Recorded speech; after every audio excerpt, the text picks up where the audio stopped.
Welcome everyone, this is Melodic Oak, and well, actually, this is Endless Space 2. I'm Melodic Oak, and we're gonna be playing it. So, yeah, I guess that isn't really normal, but we get to invent normal because this is the first recording officially that I'm doing for the channel.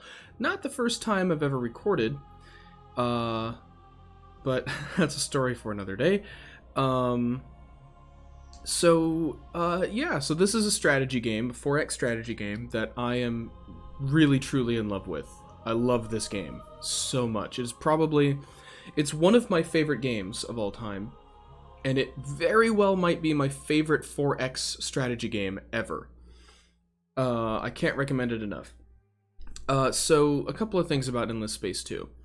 First of all, this background is, well, let me just go ahead and go into content and I can show you what I'm talking about. So, this is a game that's constantly updated, get tons of free updates, and it also has bigger expansion packs. You might notice something here, and we'll talk about that. This is going to be sort of half Let's Play and half explaining how to play the game. But I kind of want to be light enough on the how to play the game that if you know how to play it, you can just watch and have fun. But if you're new to the game or have never played it before and want to give it a try, you can kind of, you know, learn from this and give it a shot yourself. So, first of all, you might notice I have pretty much all the add-ons, all the updates, everything like that. But the expansion packs, I'm missing two. The latest two. So the latest one I haven't purchased yet. I probably am going to just to support them. But and Penumbra for a completely different reason. If you're just gonna start playing this game, ooh, sorry, a bit of my coffee there.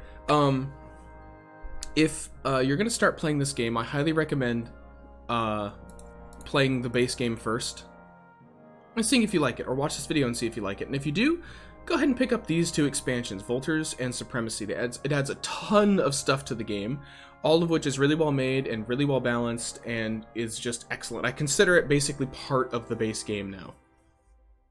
Now, Penumbra is awesome in a lot of ways, but I highly recommend against getting it if you're new to the game. You might try it out later and see if you like it. It's a totally personal choice that I have this turned off. I personally find it has some balance issues and adds a bunch of like faff to the game that isn't worth it. Awakening, I'm waiting to see if they fix certain things before I pick it up.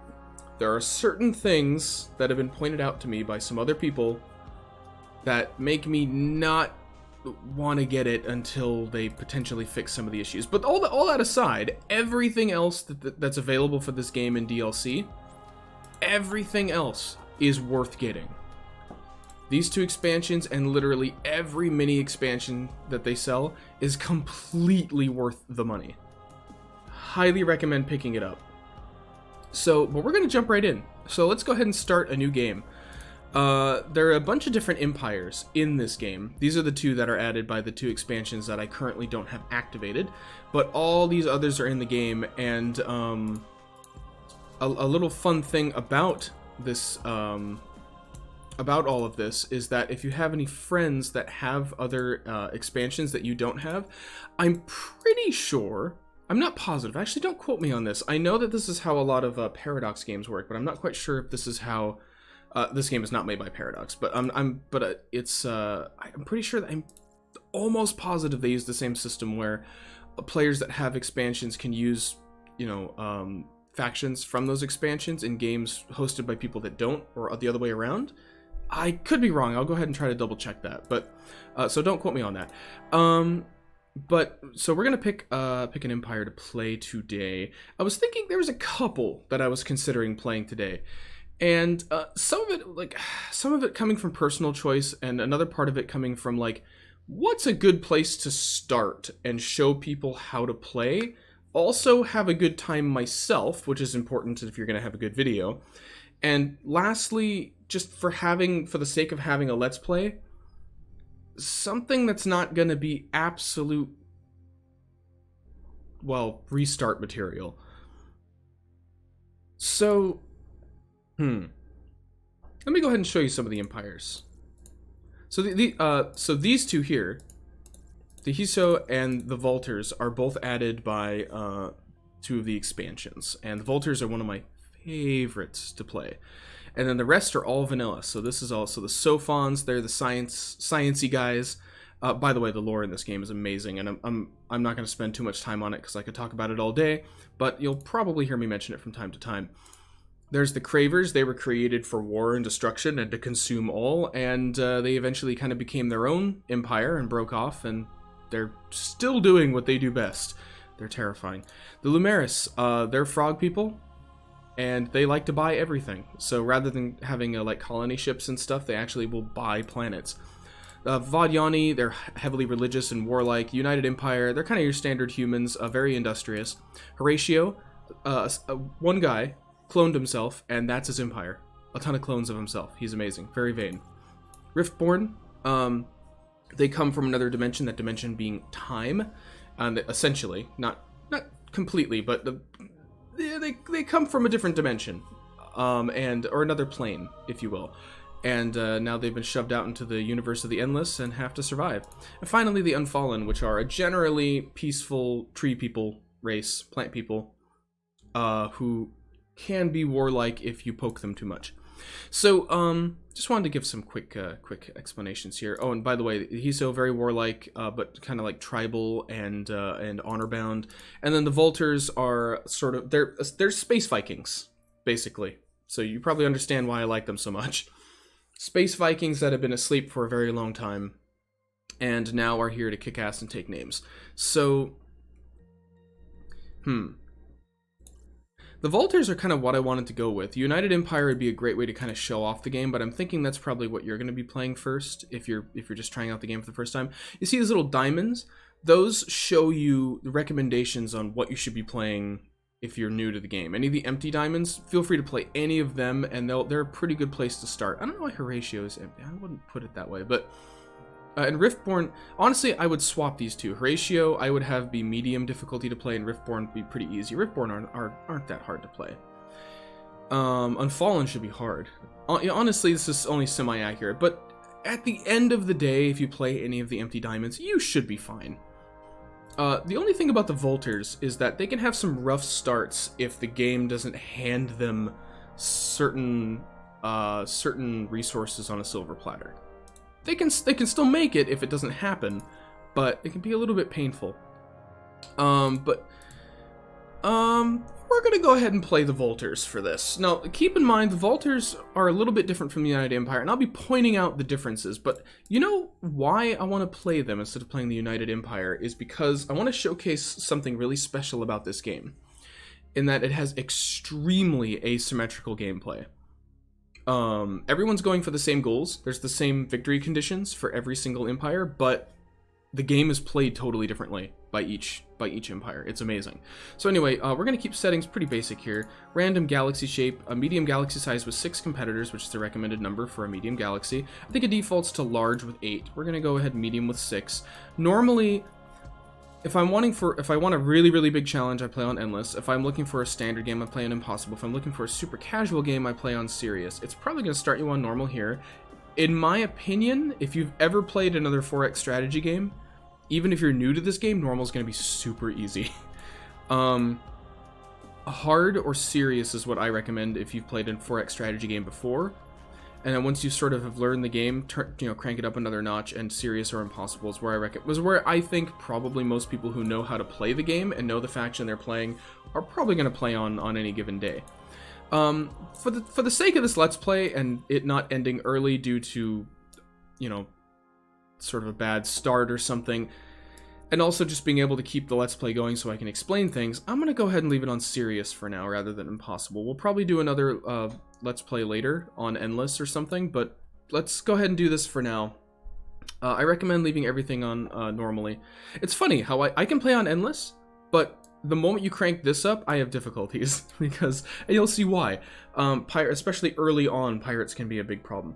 So anyway, yeah, let's go ahead and get this started. We're playing with all random and everything, and all you gotta do, by the way, you can also modify some of the more advanced stuff by clicking on these plus buttons, but I recommend just go ahead, leave most stuff vanilla, and just launch straight into it. Oh, and I'll go ahead and shut up so that you can see the opening doodad.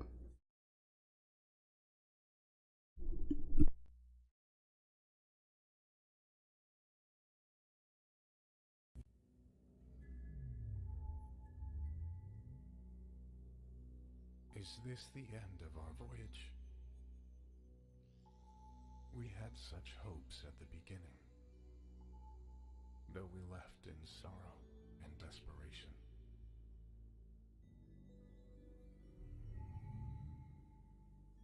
But while they slept through the explosion, I have stayed awake for centuries, doing what I could to keep them alive.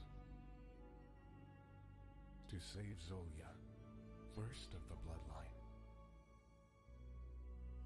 But our power, my power, is fading.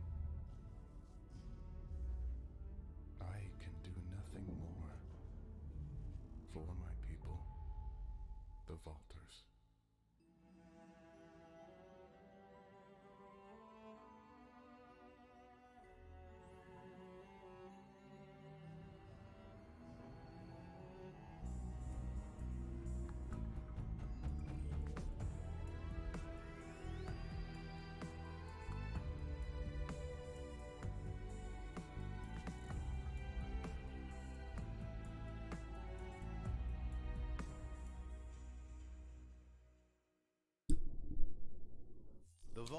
All right, and there you have it. Oh god, I love the lore in this game. It's so beautiful, right? The music and everything. God, I love it so much.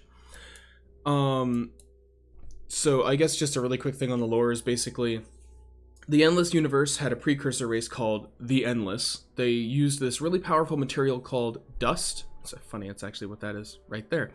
And right there. So dust is like this really powerful, kind of useful thing that's not quite alive and isn't quite dead and is sort of a mineral and sort of isn't, and is sort of a fuel source and sort of isn't. And if you're exposed to a lot of it, it'll either kill you or give you incredible, crazy psychic, mental, and physical powers. It's kind of this universe's magic, if you will. It's called magic. It's not really magic. It's kind of pseudo sci-fi, like sci-fantasy, but it's great, and it's a great tool to tell the stories that this universe does. So there's a bunch of games that take place in this universe, by the way. Endless Space 1, Endless Space 2, technically Endless Legend, and oh god, what is the name of it? I used to play it a ton. It's like a tower defense roguelike that takes place in a dungeon of the Endless. Is it just Dungeon of the Endless? It might be. Anyway, I think there's one other, but I can't remember. So anyway, there's a whole like lore and universe to this, and I love it. So, this is already not looking like a fantastic start, but we're gonna go ahead and roll with it, and I'll explain. At the very least, I'll be able to explain why it isn't as we play. So what is this? Oh, we don't have a home system. Why is that? Well, that's because the Vaulters don't start with one. That's right. As a matter of fact, they can't even build colony ships. They have one colony ship, the Argosy, and it recharges. And they don't have to build new ones. That's the upside. The downside is they have less control over when they're going to colonize next. You can spend resources to speed it up, but it's expensive. And because of that, the Vaulters tend to go kind of tall early on and then very wide later on. And we'll talk about that.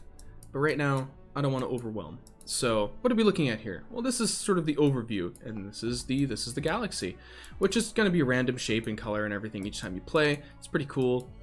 But these are all systems. You can see this is all pretty standard 4X stuff, but I'll go ahead and go through it really quick just in case you don't know. So these are all systems here, right? Just like Master of Orion or any other of your major 4X space games. And each system has a number of planets in it that you can colonize and do stuff with. There's a minor civilization over here, the Pilgrims. We can go ahead and talk to them later. Minor civilizations are kind of like city-states from Civilization or what have you. You can interact with them and trade with them, and eventually you can even absorb them into your empire, either by force or through diplomacy, which is pretty cool. So let's go ahead. Oh, one big thing I will say about this is that unlike most 4X strategy games, well, I don't say most, but unlike a lot of 4X strategy games, you don't have many centralized resources. A lot of the resources and stuff are happening in each star system separately. And then your strategic resources, your luxury resources, and your money, which is your dust, are all happening kind of universally. So here we are orbiting this. If you hover over anything, it'll go ahead and tell you on the left side there in the info panel what it is, what it does, the flavor of it, etc. So this is a rejuvenation field. This is what woke us up, kind of saved us from imminent death. And this is where our colony ship is. The Argosy, you can hover over that and get a bunch of information as well. Its level, there you see its heart, that's its health. So the right of that is a little arrow, that's how many movement points it has left for that turn. Its command value, which is that little radar dish under that. See right here, 3 out of 5. That's how big any of our fleets can be, is 5 size. This takes up 3 of it. It's not a combat ship, so and so on. So you can also see its upkeep and dust at the very bottom there. Having a standing military is going to cost you dust. So, but we can't do anything else. We can't start any research. We can't get any money. We can't grow our manpower. We have no influence, no resource. We have nothing right now because we don't have a home system. So we need to get one. Now, one of the big things about the Vultures is that in order to speed up their colonization process, they need 2 very important strategic resources: titanium and Hyperium, the 2 sort of tier 1 strategic resources. Now, here's what I was talking about when I said here's a problem. We can't colonize here because a minor civilization is already colonized here. We can colonize here. Now, by the way, when you click on a system for the first time, it's going to take you through this little cinematic overview of the planets. You can skip this, and I think you can even turn it off entirely. I personally like it, at least for the first hour into a game. I'm kind of like, ooh, I can see all the stuff. And once the game really gets moving and I'm clicking around a whole bunch, I usually just skip it, and read about it by hovering over the system, because at that point it's less important to get a really deep overview of what's in the system. But early on, it's pretty important to really soak it in, especially enjoy it. The visuals in this game are really good, particularly for a 4X that you usually play, zoomed out and whatnot. So this is Taurus, and this system here is pretty I'm gonna be honest. So these are the planets in the system, and you can see a rough overview of how much of each of the 5 resources, or FIDSI as they're called, food, industry, dust, science, and influence, that the planet is going to give you per population currently placed on that planet. So we can only colonize 1 of these 4 planets right now with the technology we have. This Boreal planet here, which is pretty good on everything except for industry, which happens to be one of the most important things when you start, because you need to build out your initial system. It does have good food though, so it makes up for that a little bit. And also, planets can have these things called anomalies. They're these little radio looking signals next to a planet. They can be red, green, or white. Green is good, red is bad, and white means there's pros and cons to the anomaly. This one has a high energy plasma sphere, which is going to give us extra manpower capacity, which we'll get into that later. But it's basically population. It's separate from population. It's basically a measurement of how ready you are to fight and how ready you are to replenish your forces, both ground and in your starfleets. We'll get into that. But it's also going to give us extra science and industry per population on the planet. In fact, if it wasn't for that, this planet wouldn't have any base industry. We'd have to get it purely from other stuff. Yeah, so this is looking pretty grim, I'm going to be perfectly honest. Now, of course, we have some other risks we can take, right? We could fly out here and use our spotting radius to see if there's any other systems worth colonizing before we make a choice on this one. There's some downsides to this. Not founding a system of your own right away is a lot like in Civilization, if you've ever played that. It's a lot like that, where if you take your settlers and walk them around the first couple of turns, it's dangerous. Because of the difficulty we're playing on, though, and in the interest of this being a good Let's Play, we're actually going to take that risk, and we're going to fly up here and just see if we can spot any other systems that might be worth popping instead. We did see one other, Gatria, here. And let me just go ahead and say here as well, if you're playing Vultures, it's not going to be super uncommon. Ooh, look at that dust nebula. It's not going to be super uncommon to have to put off settling on your first turn. It might take you 1 or 2 turns to get somewhere that you really want to settle. So here's a great example of it's going to take 2 turns to get there technically. We have 2 movement points left. Here's what I'm going to do. Since it's going to take a turn to get there anyway, I'm going to go ahead and fly up here, and then we'll fly back probably if this system isn't any good, and we'll just go ahead and settle there. You also see some stuff on the right here. This is going to tell you what's happened this turn. We'll get into that in a second. See, we've met the Pilgrims over here. We can go ahead and take a look at their star system as well, just see what they have. And yes, what minor civilizations have is going to affect them, like how they're doing, if you will, and what kind of goodies you're going to get from, you know, being friends with them. You know, if they have a system that has some strategic resources, then becoming friends with them are going to get you some of these strategic resources. See, and then also there's some black holes over here, if you're wondering what these are. These are systems, these are called special nodes. You can't colonize these systems, but if you colonize a system, it'll have a radii of influence that'll grow out based on the amount of actual influence, the resource, that the system is producing per turn. That will grow. It's kind of like culture in like Civ 5 and whatnot. And that will grow out, and once it encompasses a node, once it encompasses a certain percentage of this node, it'll control the node, and you'll get the effects listed there. In this case, it's plus 50 science for the system, which is okay. By the way, you can right click on these to dismiss them, or you can left click to bring them up and click on done to dismiss them. You can also, there's a little thing up here. This is stuff you don't really need to know right now, but this is helpful. You can tick this, and if it's ticked, if it's blue, then at the start of your turn, if there's ever a window of the same type, hero recruited, it'll pop up immediately on your screen, like this, in full, at the start of your turn. If that's annoying to you, you don't want it to, you just untick it. It'll remember that. It's pretty cool. This is a hero. We're going to get heroes throughout the game. They're really powerful, usually dust-influenced individuals. They are heroes. They're important characters. And you're going to use them by assigning them either to fleets or to star systems to get certain benefits and bonuses. Now, we don't have any of those things yet. We're not going to assign her to this. Yeah, so, well, anyway, you'll see. We're going to go ahead and end turn. Click on that button. Oh. Okay, so this is interesting. This system, I'll get into this in a second, this system has a special planet, a unique planet. So this might actually not turn out so bad after all. We'll go ahead and see. We got a medium savanna planet here with a single moon. That's potentially useful later on. Subterranean curiosity as well. Keep an eye out for those. Here's our unique planet, Ugeli. As you can see, it's pretty damn good. We're not going to be able to colonize it right away, but having the system in which that planet is going to be pretty useful for us. Yeah, we're going to go ahead and pop this system. I know, no industry. That's pretty bad, right? Well, if you look at this planet, it has an unidentified subterranean curiosity. There's a pretty good chance that that's going to be some sort of a strategic resource, and that's going to help kickstart us. And it has a decent amount of science, so we'll be able to research the text we need to jump to other planets. So, yeah, this is not a terrible start, so we're just going to go ahead, and you can also read about the unique planet here. Let me get a drink of my coffee here. It's still early in the day for me. Well, early.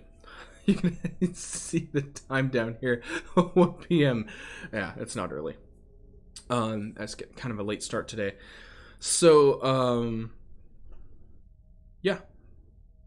If you gave that a read, or not, that's fine. Okay, so you can do this in one of two ways. If you click on the system and go into this view, you can just click on this button here, and it'll set up your system. Or you zoom out with the mouse wheel. You can click on your fleet and then click here for colonize. That'll bring you into the same view to click the same button. So you can really do it either way. You can zoom in, zoom out, however you want to do it. But we're going to click on it and take it. And it'll give you a little cinematic based on the type of planet.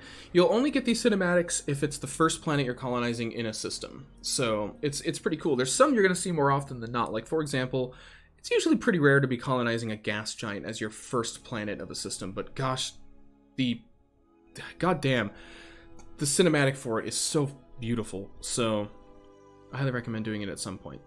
So now that we have this system, this is the system view. We'll get into that in a second. I recommend right-clicking, backing out into here, because we have a new ship. It's called a fairing. It's a scout ship, and you get one for free, no matter what empire you're playing at the start of the game, or in the case of the Vultures, when you colonize your first system. Again, one of the only major differences between playing the Vaulters and any other faction you're going to be playing, other than maybe the Unfallen. We'll get into that. Is going to be that you need to build your colony ships, and other than that, you're going to start out with a predefined home system. So you don't have to worry about these starts as much as I am. Well, that's weird. We'll get into that, although I'm not quite sure why that is. So this is our home system now, Lores. This is our. We're going to go ahead and rename it though. We're going to call it New Home. It's kind of a naming scheme I like to use. Oh, by the way, you can click on planets and get a really cool view. So you can see that. What are the unique bits of this planet here? All the unique planets do have like their own unique textures and everything. And even the ununique planets have slightly differing textures based on their anomalies and such, which is quite cool. So you can see what anomalies specifically do by hovering over them as well. Like, for example, this unique planet is getting extra science and dust per population. And its base planet type is also giving a ton of stuff, as you can see there, which is crazy awesome. We're going to want that planet pretty quick. But don't worry, we'll get there. It's Savannah. It's not too hard of a planet for us to get. But we're here right now. If you're wondering why can't we colonize the Savannah? I mean, look at how beautiful and green and lush that looks, I mean, in comparison to this. Why are we able to colonize a boreal planet? Well, it has to do with the flavor of the Vaulters. They come from a cold world, and they have the technology for that, but they don't really have the technology for this. So we're going to need that. So this right here is the system screen. Once you have multiple systems, you'll be able to press left and right on your directional keys to scroll through your systems, which is really useful. For now, we only have the one. You can rename it just by doing what I just did by clicking there. This shows this is your home system. This is how much of each resource this system is currently providing for your empire. Food affects how quickly this system's going to grow. Industry is how much industry is put towards whatever you're building each turn. Dust goes into your dust bank. I mean, obviously, it's some of it is taken for upkeep and such. Science goes towards whatever you're currently researching, and influence goes into your influence bank or is spent on laws. We'll get into that in a second. That you currently have active. This is how happy your people are in this system. This is how many turns until you get another population and what population type you're going to get. Your current population here, which you can also just see by looking here, we have 3. And also different types you might notice. We have Vaulters, which are kind of our basic population, our Vaulters, its namesake. Almost all empires are going to have a base population and sort of an extra population that's part of them, but not really, that are also a separate sort of a minor faction you can find in the galaxy. Ours is Sisters of Mercy. They have a similar bonus of extra ground battle damage. Vaulters are really good at ground combat. Like I said, they are space Vikings. They're masters of ground combat. But our Vaulters give us extra science, and our Sisters of Mercy give us extra approval, which keeps people happy. So they're both very useful and helpful in different ways. Once we have multiple planets, you're going to be able to drag them like this, right? Even multiples at a time, over to other planets as you see fit, with really no penalty. There's no penalty to moving stuff around each turn. So there's a lot of micromanaging you can do. If you don't like that kind of micromanagement, there are automation policies you can pick, and that will automate a lot of stuff in a system. I personally, about 90% of the time, don't automate my stuff. I like to min-max. It makes the game a bit slower, yes, technically, but it's also most of the fun for me. So, but you do you. Clicking on this button will show us what we currently have constructed. Now, since it's just the very beginning of our system, this is our colony base, our galactic HQ. That's what we're going to start with. And they give us some starting resources, like you can see there. Don't worry about this stuff yet. We don't have to worry about that stuff. Oh, and another thing. So this tells us that we've discovered some new resources. You can ignore those. We haven't actually discovered them yet. It just tells us that the system probably has those. But we'll discover them once we've sort of started to search these curiosities here. So remember how it said we had a hero? Yeah, well, we can go ahead and view our heroes by clicking up here or pressing F6, and you can go ahead and see them. Click on Inspect. You can read about them, see their personal ship. You can even go to here, and this is their little tech tree. Every hero has a tech tree. Don't worry, it's not overwhelming. A lot of their skills will actually be repeats over multiple heroes, with only a few truly unique skills to certain heroes. Their starting skills are over here. They usually have a fleet skill and a planet skill, depending on where you assign them.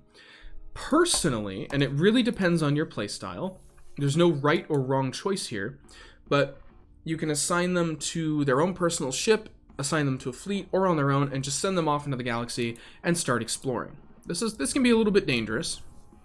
Or you can assign them to a system where either way they're going to start to accumulate experience and level up, but they're going to help you in different ways. Now, one of the pro tips I would recommend is go to your hero, take a look at their planetary skill, plus 10 industry per anomalies on colonized planet on system. What does that mean? Well, it means we're going to get plus 10 industry on any system she's assigned to for every anomaly we have on all of our colonized planets. We have no anomalies. See, we have some over here, but we don't have those planets yet. We have no anomalies. So we're not going to get any innate bonuses by assigning her here, other than she's going to start earning experience by just being here. Which means she's really not going to be helping us that much. So instead of doing that, we're probably going to assign her to her own ship and send her off to start helping explore the galaxy. And then once we have some more planets in this system, like these, and we'll get plus 10 or plus 20 industry from that, we'll go ahead and reassign her here. By then she'll have some experience, she'll have some extra skills. Drink of water there, sorry. And she'll be generally more helpful. So let's go ahead and start getting some stuff assigned here and some stuff started, because you're probably tired of hearing me talking and not doing. So firstly, let's go ahead and click on our new scout ship, and we can start some expeditions and explore these curiosities. We have 2 of them, so we're just going to go ahead and pop both of them and see what they are.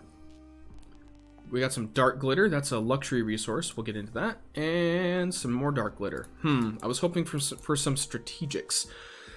But this is not the end of the world. So we do have some on our planet here. If you hover over it, it tells you what it does. We're going to get extra science and industry per population on the planet. That industry is very welcome. And we're also going to start accumulating dark glitter now. Every single turn. If we click up here on the economy screen or press F3... we can see our luxury resources. We have 10 because you get 5 for discovering a new deposit, right?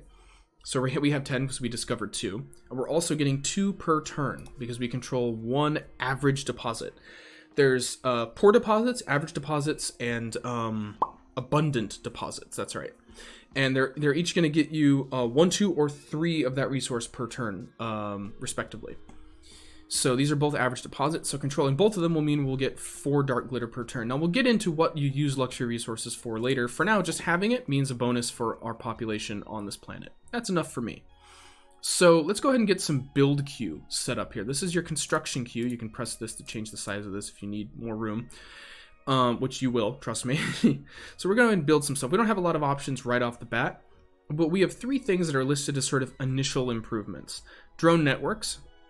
You can see the cost in industry and the number of turns it's going to take you to build, as well as the dust upkeep every turn it's going to take once it's finished, as well as, of course, its benefits. Drone networks is pretty simple. It's just straight up plus 10 food, plus 10 industry, right off the bat. It's a great first thing to build, pretty much for almost any empire, on almost any system, the first time. So just go ahead and queue that up. Go ahead and get Cerebral Reality queued up next. If you're wondering why that doesn't have an upkeep, pretty much, not truly, but pretty much, I would say like 95% of improvements that give you dust don't have a dust upkeep, because that, it's already sort of calculated for you, in it, so you don't have to worry about that. And then finally, public-private partnerships. Say that 3 times fast, which is going to get us science per planet, and if these planets happen to be fertile and or temperate, they're going to get us more. So that means if a planet was temperate, you see that there, fertile, and of course a planet, you would get 30 science from it. Now, this planet is fertile and a planet, so it'll get us 20 science. And as you can see, at 20, this one's temperate, so that'd be 40, this would be 60, and this is a planet, so that would just be an extra 10, so 70. This, at the end of the day, once we have every planet in the system, we'll be getting us 70 science per turn. That's a lot. So we're going to go ahead and queue that up. That's pretty important. So this is our fairing. Now, before we send it off into the galaxy to start exploring, oh, by the way, you can see down here, we have 4 probes. See, 2 out of 4. It's very small. You might not be able to see. You can hover over. If you hover over it, it'll show you in bigger text. You can see it has 2 out of 4 probe stock available. We use 2 of them to explore those curiosities. Those will recharge over time.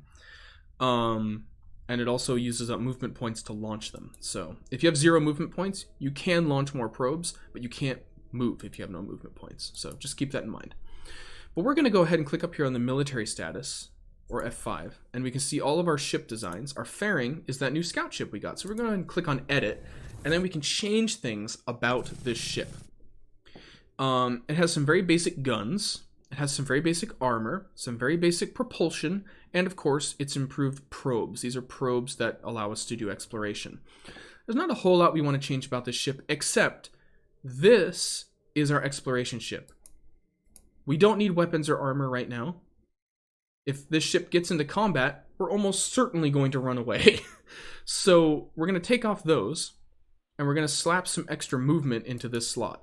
Now, before I do that, let me go ahead and talk about these different slot types. Just take those off so I can show you. Don't worry, we can click on Reset Design, and it'll go ahead and bring us back to where we were.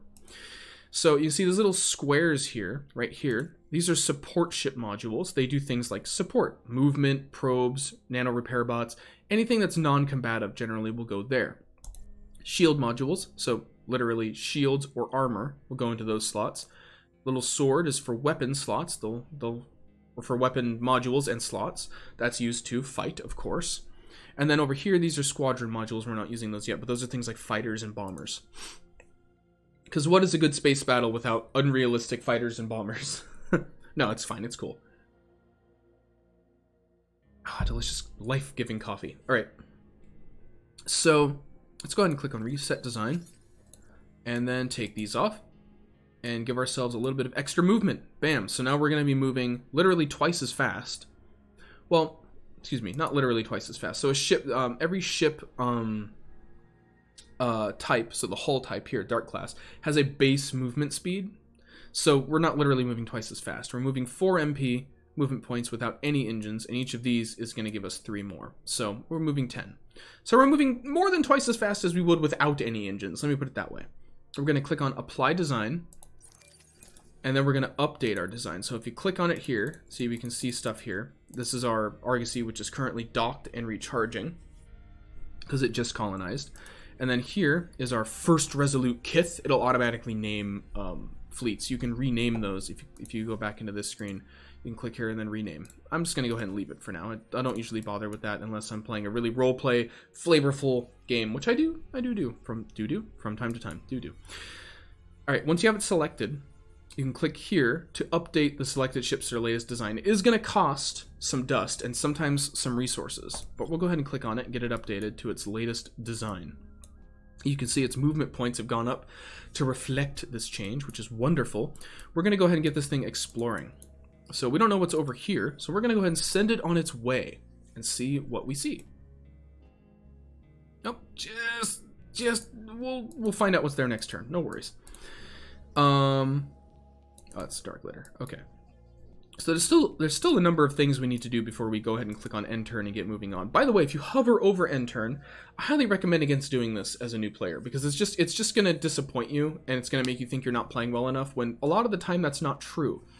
You can see here it's going to show you the general score of each player in the game. You notice how far ahead all the AIs are? That means nothing at this point in the game. They get boosts to their stuff that's going to inaccurately reflect their score, especially this early on.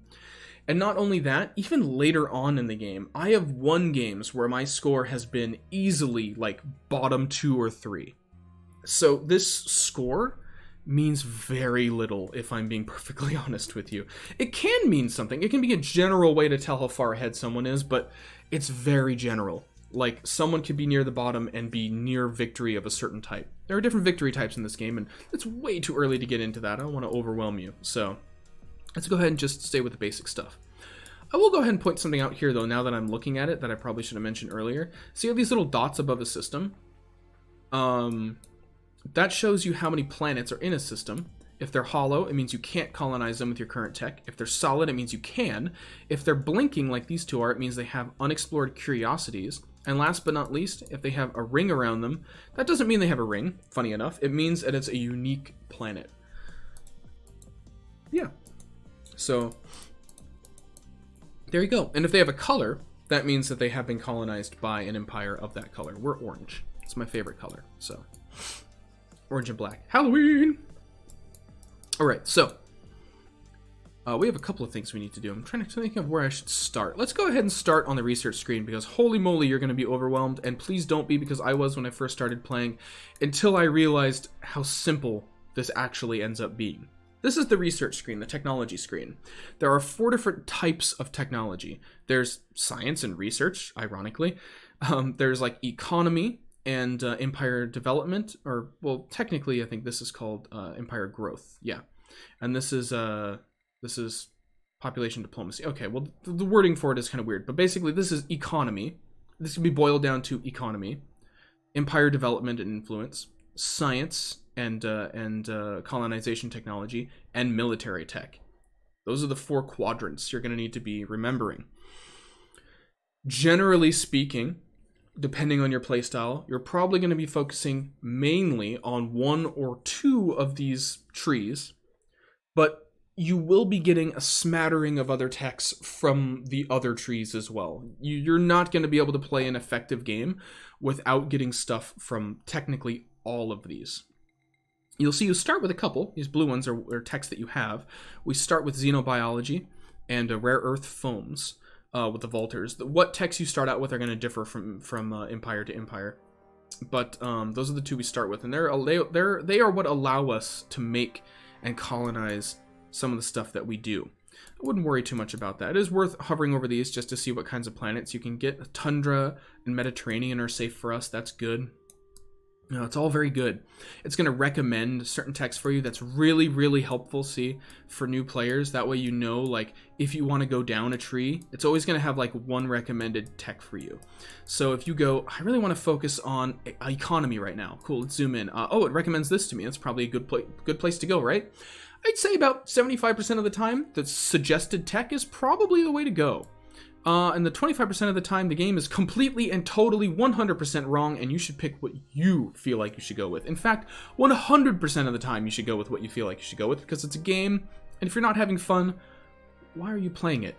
But that aside, you're going to learn the strategy as you play, and you're also going to learn that there's about 1 million different ways to effectively play Endless Space. Yet another reason why I love this game so much is that the meta, finger quotes, is really kind of fluid in a lot of ways. So particularly when you're playing by yourself, you know, against AI, you can really go any number of ways. So let's talk a little bit about what we're looking at here. And what am I seeing? There's a lot of little icons and weirdness going on, and what is this? And like, what's going on? Well, let's talk a little bit about it. So let's go down here to science and exploration and just take a look. So there's different tiers of tech. See, it goes all the way out to 5. Now you can research whatever the next step of tech is, right? Usually just the first band until you research a certain number of them. However, we can see 2 bands out past where we are because the Vultures have a special empire trait that allows them to research 1 band out further than they normally are able to. So you're probably not going to see this many options when you start playing, like, say, with the United Empire, and that's fine. In fact, if I'm being perfectly honest, you're very rarely going to take advantage of that unless you're playing like a very advanced kind of a strategy. Because, let me go ahead and show you an example here. If I pick this, 2 turns to research this. If I go all the way out here and pick this, 11 turns. That's a long time to get any return on what I'm researching. So it's only going to be very specific situations that you're going to skip a bunch of tech and go straight out to something like that. Usually in an emergency situation. Or if you're trying to rush a victory because you're close enough. But we'll get to that. So anyway. So these bands are going to show you little things here. What are these? Well, these are rewards for researching a certain number of things in that band. So for example, you can see here, I've got these. This tells me I need to research 3 technologies from this band that these little nodes are in, right? So 3 of these 4 of the, well, 5, but ignore that for now, of these 4 techs here in order to unlock this next band. Now, I have this next band unlocked because of my empire traits, but doing this is there's still a point to doing this, because it will unlock this band, but as well, it'll get me these rewards. Oh, a new kind of engine and the ability to see and explore uncommon curiosities. Oh, that's pretty cool, isn't it? So there's a reason to look at those and to think about, are these rewards worth it? It's kind of like, imagine it like a band being its own research. You're getting the stuff within the band, but once you finish those, you also get other cool stuff that's just sort of guaranteed research, if you will. And you'll want to look those over, at some point, but you don't, this is all stuff you absolutely do not need to memorize. You can just look at it whenever you need to know. And these big middle buttons, what are these? These are called deeds. They're like challenges. The first people to accomplish them, that have them unlocked on their band, of course, will get whatever the rewards are. They're kind of like wonders that you don't actually build. They're just wonders that you achieve. They can only be done once per game. So, for example, this is the one that we can see, Pioneer of the Void. If we're the first one to explore half the galaxy, we're going to get a reward of 75. I happen to know what that is. That's Red Sang. You can hover over it to see. It's a luxury resource. And so there's just cool little rewards for doing this. I rarely specifically go for deeds. They just sort of happen. And I really wouldn't recommend, again, unless you have a very specific kind of a play style, I would never recommend building out your empire to specifically do these deeds. They'll just sort of naturally happen if you're playing the game well, and it's very possible to never get any of them throughout the course of a game and still win. So I wouldn't worry about it too much. They're just cool little bonuses. Kind of look at them like they're achievements, for individual games. That's a good way to look at it, actually. So anyway, now that you kind of know what you're looking at here. Oh, and one last thing, these little blue lines. These don't really matter that much, except that if you are researching something, if you research the tech back from whatever tech you're looking at, right? If it has a blue line, just draw back to the start. If you have that tech, the next techs out on that branch are going to be quicker to research, right? So, for example, a tech in the tier 2 ring, this one costs 210 science total. One that's connected to a previous tech that we have, it's only 158. It brings the cost down. That doesn't mean you always want to research tech that leads up to the next one if there's those blue lines, but it does mean if you're going to get that one eventually anyway, you might as well go ahead and get it first, just because it's going to bring down the total amount of science you're going to be spending on that next tech anyway. So that's personally what I recommend doing. So we have a couple of techs. Let's go ahead and get this game going. I'm going to go ahead and get these two techs here queued. Xenolinguistics and Plasma Metallurgy. They're going to allow me to start getting Titanium and Hyperium, which we don't have any of in our system, so it seems kind of pointless, but I have another reason for doing it. It gets us some infrastructure that we can build up to kind of help us expand. I'm actually not going to get Plasma Metallurgy right away. I'm actually going to go ahead and pop this, and I'll explain why once we get there. So we go ahead and have those queued up. Now go ahead and click up here on the Senate screen or press F2. This is your laws. Again, don't get overwhelmed. This is actually a lot more simple than it looks. There are different political parties. So for example, scientists and militarists are currently our leading ideologies. We're a federation. There's 4 different kinds: democracies, dictatorships, republics, all that kind of fun stuff. And we have a sort of a default law based on our leading political party that's in control. Oracle of Science. That's what allows us to see our next stage of technology. That can go away if we ever lose our scientists as our leading political party, but we're not planning on doing that. We also have an empty slot here for a new law. Ooh, we can pass a new law if we want to. That's cool. But we're not going to right now. We might do that in a little bit. We're going to save our influence for now. In fact, we need some base influence to even pass a new law, so not really worth looking at right now on our first real kind of turn. Alright, we're going to do one last thing before we start advancing the turns again, because I realize that this has been... It's an hour in and we're on turn 2, so don't worry, the game's usually a lot faster than this, but I'm just like explaining things. So we're going to go ahead and get our hero a ship. See? Whoop, there's their ship, and we can outfit it however we want to.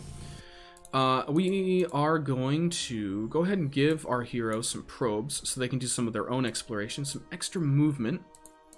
We're going to swap one of their armor with a shield so we have a little bit of energy and physical projectile protection. And then we're also going to give you an extra weapon. This is how much dust we have to spend, and this is how much it's going to cost to upgrade the ship. So I realize that's close, but we're currently in the green, in the black, so to speak, on dust, so we're actually okay spending that.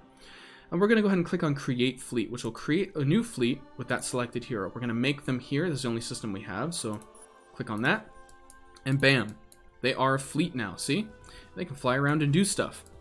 So we're going to go ahead and we're going to fly them this way. It's going to take them, if you hold down right click, you can see how many turns it will take to get to any specified location. We're going to go ahead and send them here, which is going to take 3 turns. That is totally acceptable. Oh, I'm actually going to fly them here so I can show off something next turn. All right, and we're all done with everything there, so we're going to go ahead and click on end turn. All right. So when your turn starts, you might notice nothing's moving. Why is that? You can go down here, you can click on this button to trigger movement. The reason that that's separate is you might not want to move your stuff right away at the start of a turn. You'll kind of see why. Yes! Oh, I'm so happy. Oh my gosh, yes, we're saved. I was so worried. I was like, oh, I really hope we find a good system here soon because this Let's Play is not going to be very long if we don't. But we did. The Vultures, by the way, are pretty much the only empire that really rely on... Yes! Sorry. They really rely on that. They can function without it, but it's a lot tougher for them. But here we are. Why am I so happy? Well, first of all, this is a Dyson sphere. How fucking cool is that? Sorry, pardon my language. Nextly, look at this. Titanium and Hyperium. Average deposits. It's mean 2 per turn. Yes! And you will see why that's so important in a bit. Suffice to say that those 2 resources are incredibly important for us expanding our empire. We also have some unexplored curiosities here. A signal and a subterranean. So let's go ahead and pop both of those and see what they are. We got some more dark glitter over here. It's going to be good for us. And a signal, which is, ooh, plus 20 Hyperium. Not going to say no to that. Thank you. We have another probe in our probe stock, and not a lot of movement points, so I don't really feel like getting you moving this turn, so why don't I do something kind of cool? Probes can do 2 things. They can explore curiosities, and they can explore space for you. How so? Well, there are 2 buttons. Go ahead and click on this to launch a probe, and you can launch it in any direction you want, and it will travel for a number of turns until it dies. We're going to go ahead and send it this way. And each turn, for 5 turns, it will continue to move a set distance in this direction and reveal everything in that radius. It's pretty useful. So now that we're done with this, we can go ahead and click here to just skip the rest of a turn because it can't do anything. And now that we're here, we're going to go ahead and continue out here. I actually thought it would have recharged its probe. I guess not. Yeah, now we're going to end our turn. See? Turns are going to start going a little bit quicker now, which is nice. Oh, we just finished our first technology. Xenolinguistics, which obviously I need to take a course in. You can read cool flavor text up here. If it's your first time ever getting a tech, read this. It's really cool, and the writers on this game deserve some credit. Also, cool artwork and stuff. Like, seriously, this game is beautiful. It's beautifully written, beautifully illustrated. It's such a great game. And this is what you get from the technology. We can now build a new improvement called Xeno Industrial Infrastructure, which is great for starting industry. We can also automatically get this, which allows us to exploit titanium. This will also show you the next research in the queue, as well as what that research will get us, which is wonderful. Now we are going to go ahead... So I want to talk about something really quick here. You can queue up a bunch of stuff. You can get a huge research queue going. And sometimes that's nice for convenience, but science will stockpile from turn to turn. You actually up to double of what you produce per turn. So unless you get this huge flood of science from an event or something, you really don't need to queue up stuff. You can wait until you have no more research and then come into the screen and pick what you want next. I actually recommend doing it that way because what you want from turn to turn can change from turn to turn. So I recommend literally just staying on your toes, especially if you're new to the game, and picking what you want from turn to turn. However, it works that way for science. It does not work that way for industry. If your queue on any system runs out, any excess industry after it's done building whatever it last built is wasted. Never let your industrial queue be empty in a system. Ever. Don't ever let it be empty. Always keep like at least 3 or 4 things in the queue, at least. We're gonna want to get this for sure. And I'm actually going to push it up to here. And why am I doing that? I'm doing that because it's going to produce industry, and therefore this will get done faster in the long run. So this queue, even though it says 15 turns to finish this whole queue, either way, it's actually not true. This is going to go way down from 15 turns. A, because population is constantly growing, we're going to be getting more industry from it. And B, because this is going to be getting us industry, this is going to be getting us industry, and it's not actually taking that into account when it's calculating the turn count for stuff here. So we're gonna get done pretty quick, don't worry about it. Oh yeah, and so this little thing came up because we finished, remember how I talked about these? Well, you can see now we can research stuff from this, this area now, this tier of technology, there we go. Technology stage is technically what the game calls it. Ring, technology stage, tier, whatever you want to call it. Because we got the prerequisite number of techs from the first ring, which is actually just 1. And we got that, so now we can see stuff here, and we also can now try to accomplish this deed, which, spoiler, we will not accomplish this deed. Be the first to produce 100 dust in a single star system. The Lumeris will almost certainly be the first empire to do that.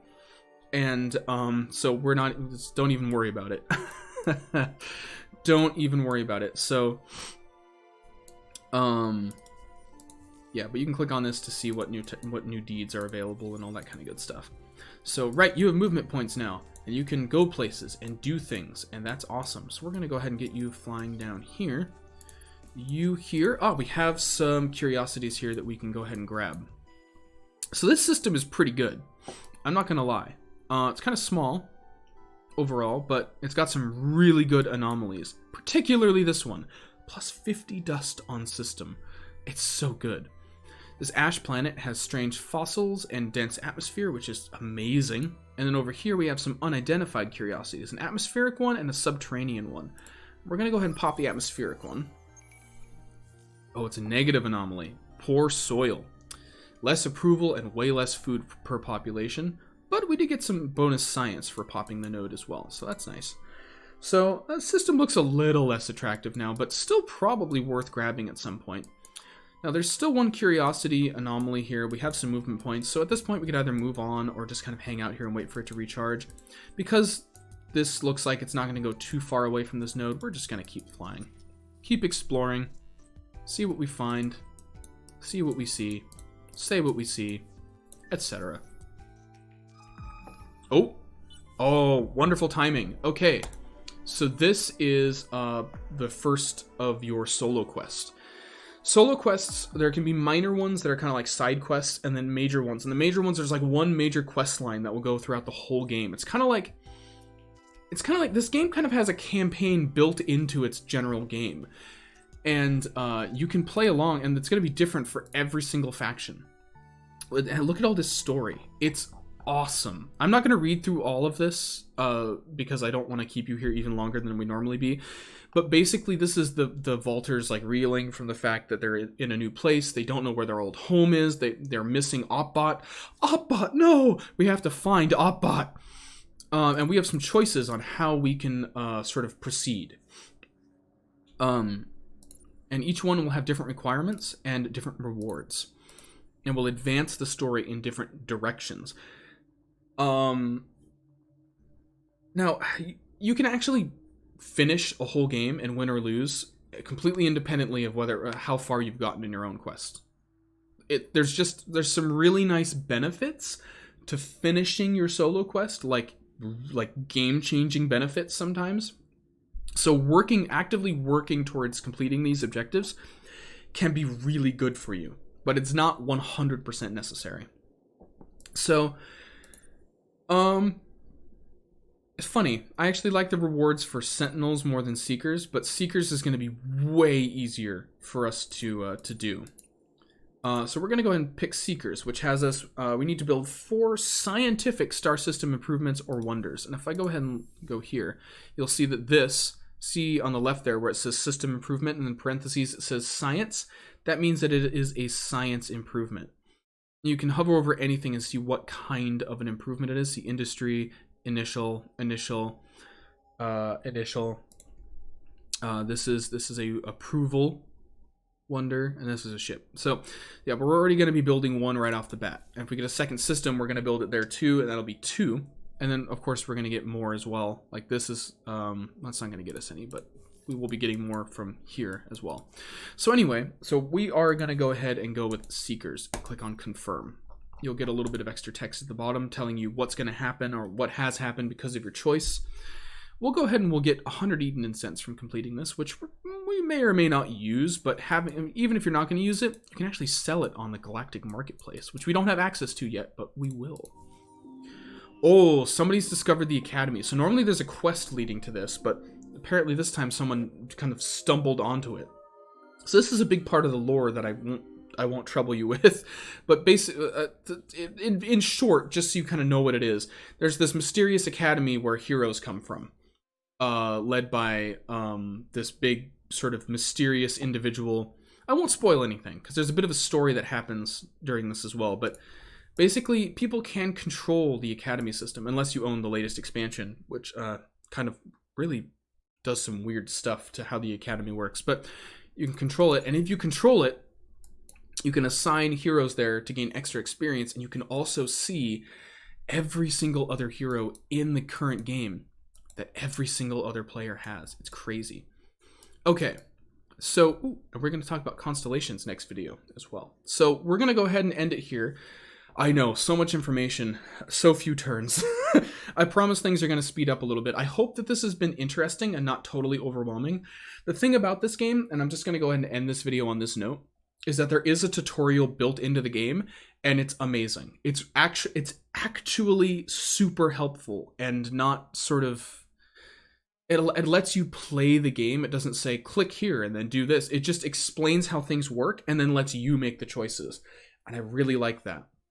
So between this video, or this series, which I'm hoping to make it, and that built-in tutorial, I'm hoping that you'll be able to get a hold, kind of a grasp of the game and start playing it and start enjoying it, because let me tell you, it is incredibly fun. This game is so much fun. It's so well put together. I highly, highly recommend it. Pick it up. You know, if you're not sure, maybe wait for a sale, but definitely get it. It's super fun. You can actually get the first Endless Space game for free on, is it GOG? I think you can get it for free somewhere on some digital storefront. But it's good, but it's not as good as as 2. Its sequel, which basically was improved on pretty much every aspect from the first game. And you're not missing a whole lot by not playing the first game, like story-wise. I think it's kind of, there's not really like a story that goes from game to game like that. So as much as there is just lore. So anyway, we're gonna leave it there, and I'll see you guys and gals and everyone next video. And yeah, have a great day.